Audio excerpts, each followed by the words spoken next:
Hello everyone. आज इस lecture में हम डिस्कस करेंगे नीड ऑफ रीजनल प्लानिंग, यानी कि प्रादेशिक नियोजन की जरूरत क्यों है, या फिर हम कह सकते हैं कि ऐसे क्या कारण है जिनके लिए रीजनल प्लानिंग की जरूरत है। और जैसा कि हम प्रीवियस लेक्चर में ऑलरेडी डिस्कस कर चुके हैं कि रीजनल प्लानिंग एक ऐसा प्रोसेस है, एक ऐसी जियो टेक्निक है जिसमें कि किसी रीजन का ओवरऑल डेवलपमेंट किया जाता है और रीजन में रहने वाले जो लोग हैं उनकी लिविंग कंडीशन को बेटर बनाया जाता है। लेकिन अगर वर्ल्ड लेवल पर देखा जाए तो आज भी वर्ल्ड में ऐसे बहुत से रीजन है जो कि डेवलपमेंट पॉइंट ऑफ व्यू से काफ़ी बैकवर्ड है और उन रीजन में रहने वाले जो लोग हैं उनकी लिविंग कंडीशन और स्टैंडर्ड ऑफ लिविंग काफ़ी पुअर है। इसलिए हमें आज रीजनल प्लानिंग की जरूरत है ताकि ऐसे अंडर डेवलप्ड रीजन का ओवरऑल डेवलपमेंट किया जा सके और रीजन में रहने वाले जो लोग हैं उनकी लिविंग कंडीशन को बेटर बनाया जा सके। नेक्स्ट रीजन जिसके लिए रीजनल प्लानिंग की जरूरत है वो है wide regional disparity in the level of development and ideal living condition. मतलब ये कि अगर आप डेवलपमेंट लेवल और लिविंग कंडीशन के बेसिस पर डिफरेंट रीजन्स को कंपेयर करोगे तो आपको रीजनल डिस्पैरिटी यानी कि प्रादेशिक असमानताएं देखने को मिलेगी।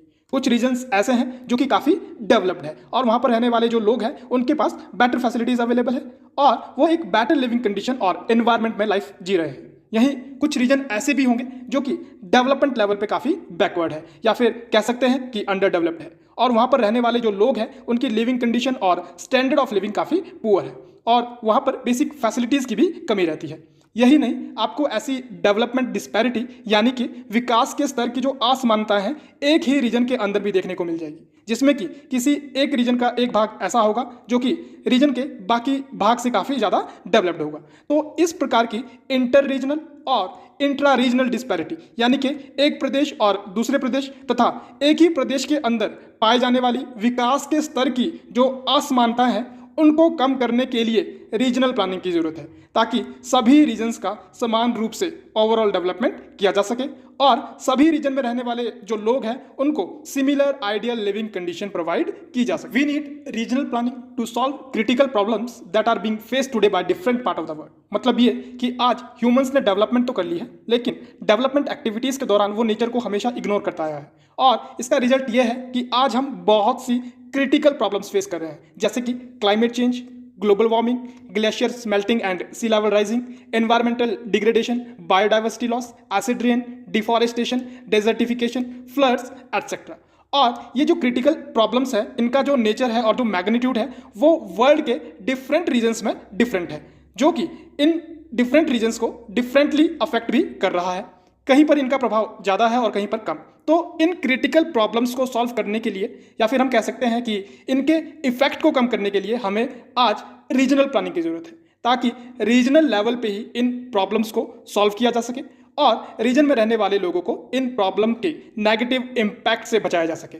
और जब रीजनल लेवल पे ऐसी क्रिटिकल प्रॉब्लम्स को सॉल्व कर दिया जाएगा तो ग्लोबल लेवल पे ये प्रॉब्लम्स ऑटोमेटिकली सॉल्व हो जाएगी। इनके अलावा अगर किसी रीजन में टेम्परेरी शॉर्टेज की वजह से ऐसी इमरजेंसी प्रॉब्लम और कंडीशन डेवलप हो जाए जो कि उस रीजन में रहने वाले लोगों की लाइफ के लिए एक खतरा बन सकती है, तो ऐसी इमरजेंसी सिचुएशन से इफेक्टिवली डील करने के लिए और कम समय में उस इमरजेंसी प्रॉब्लम को सॉल्व करने के लिए भी रीजनल प्लानिंग की जरूरत है। और ये इमरजेंसी प्रॉब्लम किसी भी प्रकार की हो सकती है, जैसे कि किसी रीजन में जो वाटर सोर्सेज है उनका पॉल्यूटेड होने से या फिर डिप्लीशन होने से रीजन में ड्रिंकिंग वाटर की शॉर्टेज हो जाना, सूखा पड़ने और सिंचाई के लिए पानी की कमी के कारण कृषि की जो पैदावार है वो कम हो जाना और उसकी वजह से भूखमरी जैसी समस्याएं पैदा होना, डिफॉरेस्टेशन और अनप्लान्ड डेवलपमेंट के कारण लैंडस्लाइड एंड फ्लड जैसी इमरजेंसी कंडीशन बनना, डेजर्टिफिकेशन की वजह से एग्रीकल्चर लैंड की शॉर्टेज हो जाना, इंडस्ट्रियलाइजेशन एंड अर्बनाइजेशन के कारण रीजन में क्लीन एनवायरनमेंट एंड रिसोर्सेज की शॉर्टेज हो जाना।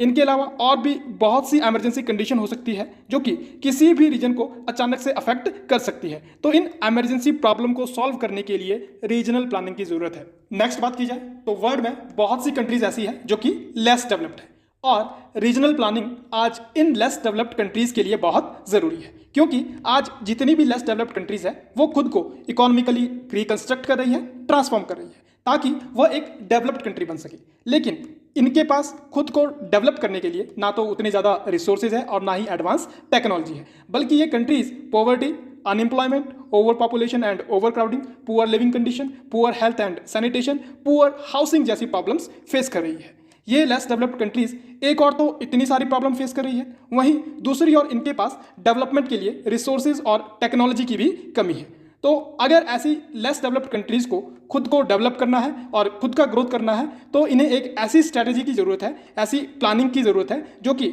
List expensive and list wasteful होने के साथ साथ मोस्ट इफेक्टिव एंड मोस्ट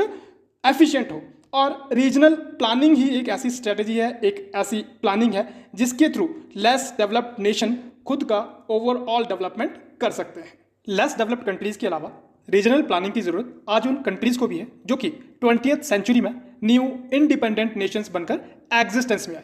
और इनमें लार्ज नंबर उन अफ्रीकन और एशियन कंट्रीज़ का है जिन्हें कि डीकोलोनाइजेशन प्रोसेस से फ्रीडम और इंडिपेंडेंस मिली।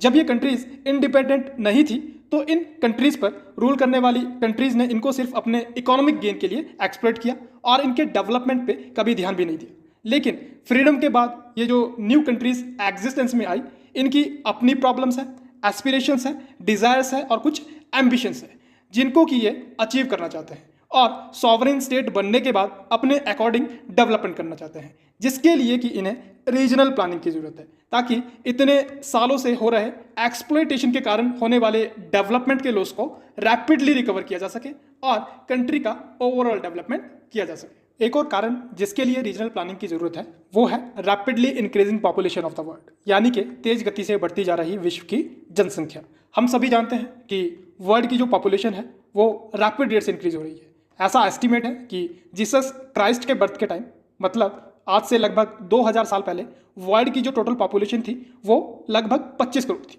जो कि 1650 में बढ़कर लगभग 55 करोड़ हुई, 1800 में लगभग 93 करोड़, 1950 में ये पॉपुलेशन लगभग 250 करोड़ हुई, साल 2000 में ये 600 करोड़, 2011 में 700 करोड़ और आज लगभग 800 करोड़ से अधिक हो चुकी है। और अगर रीजनल लेवल पे देखा जाए तो ऐसे सभी रीजन में पॉपुलेशन ग्रोथ सेम रेट से नहीं हुआ है। मतलब ये कि कुछ रीजन में जो पॉपुलेशन है वो बहुत ज़्यादा रेट से इंक्रीज हो रही है और कुछ रीजन्स में कम रेट से। तो ऐसे रीजन्स जहाँ पर पॉपुलेशन ज़्यादा रेट से इंक्रीज हुई है वहाँ पर ओवर पॉपुलेशन की प्रॉब्लम क्रिएट होगी, क्योंकि जब पॉपुलेशन उस रीजन में पाए जाने वाले रिसोर्सेज के कंपैरिजन में ज़्यादा होगी तो वहाँ पर पॉपुलेशन और रिसोर्सेज के बीच एक इम्बैलेंस क्रिएट होगा जो कि उस रीजन के ग्रोथ और डेवलपमेंट को नेगेटिवली अफेक्ट करेगा और रीजन में रहने वाले जो लोग हैं उनकी लिविंग कंडीशन को, लिविंग स्टैंडर्ड को भी पुअर बनाएगा। तो लगातार बढ़ती जा रही जनसंख्या के कारण होने वाली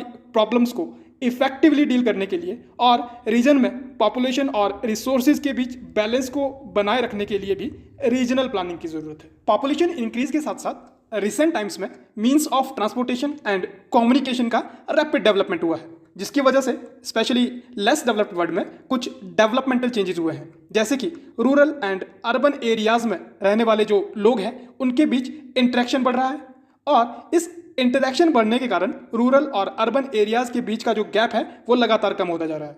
ट्रैफिक वॉल्यूम भी कंटिन्यूसली इंक्रीज हो रहा है,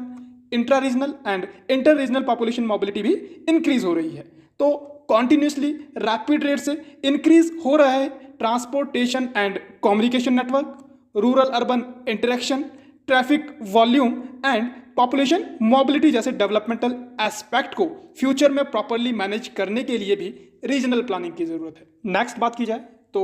रीजनल प्लानिंग की ज़रूरत इसलिए भी है क्योंकि एडमिनिस्ट्रेटिव पॉइंट ऑफ व्यू से जो एडमिनिस्ट्रेटिव यूनिट बनाई जाती है, जैसे कि तहसील या फिर सब तहसील, ब्लॉक्स, डिस्ट्रिक्ट्स, स्टेट एटसेट्रा, इन एडमिनिस्ट्रेटिव यूनिट की जो बाउंड्रीज हैं वो रीजनल बाउंड्रीज से मैच नहीं करती, जिसके कारण एडमिनिस्ट्रेटिव यूनिट के बेसिस पे इंटीग्रेटेड डेवलपमेंट को अचीव करना पॉसिबल नहीं होता। इसलिए एडमिनिस्ट्रेटिव यूनिट की जगह रीजनल यूनिट को डेवलपमेंट का बेस बनाकर रीजनल बाउंड्रीज को ध्यान में रखकर रीजन के डेवलपमेंट के लिए रीजनल प्लानिंग की ज़रूरत है।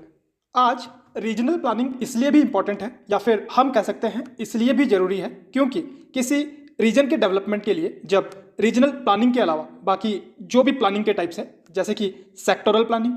यूटिलिटेरियन प्लानिंग और फंक्शनल प्लानिंग एटसेट्रा को यूज़ किया गया तो ये प्लानिंग डिजायर्ड रिजल्ट और ऑब्जेक्टिव को अचीव नहीं कर पाई। तो बाकी सभी प्रकार की प्लानिंग का फेल हो जाना और रीजनल प्लानिंग का मल्टीपर्पस यूजफुलनेस के साथ किसी रीजन की वाइड रेंज ऑफ प्रॉब्लम्स को सॉल्व कर पाने की जो कैपेबिलिटी ने ही आज रीजनल प्लानिंग की नीड को वैलिडेट किया है। इनके अलावा रीजनल प्लानिंग की ज़रूरत इसलिए भी है ताकि किसी रीजन का ओवरऑल डेवलपमेंट करते समय रीजन का सस्टेनेबल डेवलपमेंट किया जा सके, किसी रीजन का जो लैंड यूज पैटर्न है उसको रैशनलाइज किया जा सके और रीजन के जो रिसोर्सेज है, लाइफ है और जो ह्यूमन एनर्जी है उसको कंजर्व किया जा सके।